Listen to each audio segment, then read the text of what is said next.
से माफ कीजिएगा, मैं आपको बीच में रोक रही हूँ। एक सवाल आया है जहन में कि जब हम अरावली पे बात कर रहे हैं और अरावली को अगर हम डिस्टर्ब करते हैं तो क्या इसका इम्पैक्ट वक्त के साथ दिखेगा या तुरंत ही दिखना शुरू हो जाएगा?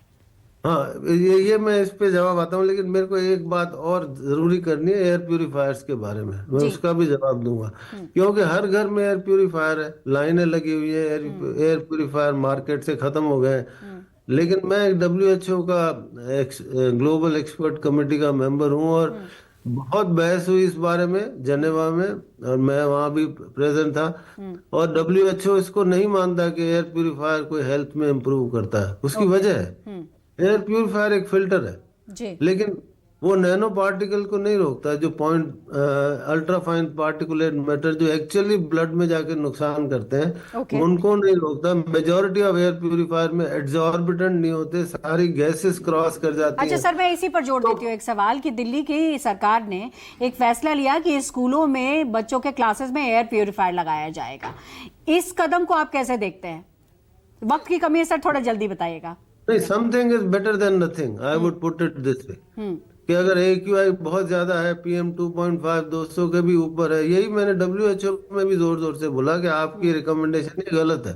ओके। लेकिन ये सोचना कि एयर प्यूरिफायर 100% प्रोटेक्शन दे रहा है क्योंकि वो PM 2.5 आपका 20 दिखा रहा है, वो गलत है।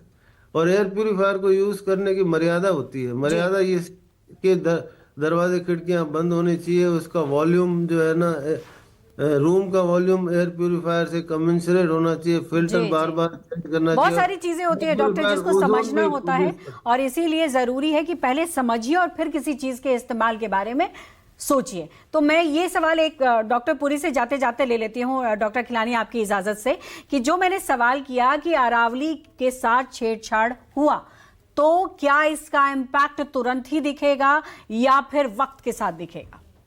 दोनों चीजें होंगी मैम। जो पेशेंट्स हैं लंग डिजीजेस के, हार्ट के डिजीज, उनमें इमीडिएट इफेक्ट दिखेगा। उनके COPDs, उनके ILDs एक्सेसिबरेट हो जाएंगे। उनको हो सकता है ऑक्सीजन की जरूरत पड़े, नेबुलाइजेशन की जरूरत पड़े और दवाइयों की जरूरत पड़े। और लॉन्ग टर्म में जितने भी मैंने आपको इफेक्ट बताए, लंग कैंसर का इफेक्ट बढ़ेगा, एस्थमा का इफेक्ट पड़ेगा। वैसे ही एक स्टडी हमारे ही ग्रुप ने की है जिसमें 33% जो दिल्ली के बच्चे हैं वो एस्थमेटिक हैं। आप सोचिए कि ये अरावली की जब थार की हवा यहां आएगी तो वो 33% जो है 50% हो जाएगा। अगले कुछ सालों में ट्रिपल जनरेशन को हम जन्म देंगे या पालेंगे दिल्ली के अंदर। सो इमीडिएट इफेक्ट पड़ेगा जो पेशेंट्स हैं, और लॉन्ग टर्म हमारे बच्चों और हमारे एल्डरली। चलिए, बहुत बहुत शुक्रिया आप दोनों का। आप दोनों ने कीमती वक्त निकाला और हमारे दर्शकों को बताया कि अगर पर्यावरण के साथ छेड़छाड़ की गई तो कौन सी बीमारियां और कौन सी दिक्कतें बढ़ सकती है। आज बस इतना ही। अगले हफ्ते फिर लेकर आएंगे आपकी सेहत से जुड़ा एक और नया टॉपिक।